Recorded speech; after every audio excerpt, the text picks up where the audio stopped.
ఒక ఆడబిడ్డగా నా మీద ఎంత చేయాలో అంత చేశారు. ప్రజాస్వామ్యంలో అప్రజాస్వామికంగా జరిగిన ఈ ఎన్నికలు, రౌడీయిజంతో జరిగిన ఎన్నికలు ఇవి. ప్రజలందరూ నాకు చాలా వరకు సపోర్ట్ చేశారు. వాళ్ళందరికీ నా ధన్యవాదాలు. ఈ ప్రజాస్వామ్యంలో ఈ అప్రజాస్వామికంగా జరిగిన ఈ ఎన్నికలు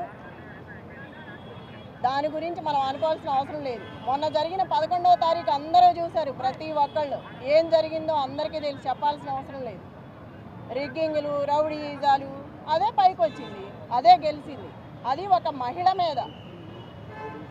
అది ఎంతవరకు న్యాయమో మీరే ఆలోచించాలి. ప్రజలు కూడా ఆలోచించుకోవాలి. అంత భయపెట్టి భయాందోళనకు గురి చేసినా కూడా ఒక్కొక్కరు భయపడతారు, ఒక్కొక్కళ్ళు ధైర్యంగా ఉన్నారు. వాళ్ళని కూడా మనం అనే పని లేదు. వాళ్ళ ఇబ్బందులు వాళ్ళకు ఉంటాయి, వాళ్ళ సమస్యలు వాళ్ళకు ఉంటాయి. తర్వాత ఏంటనేది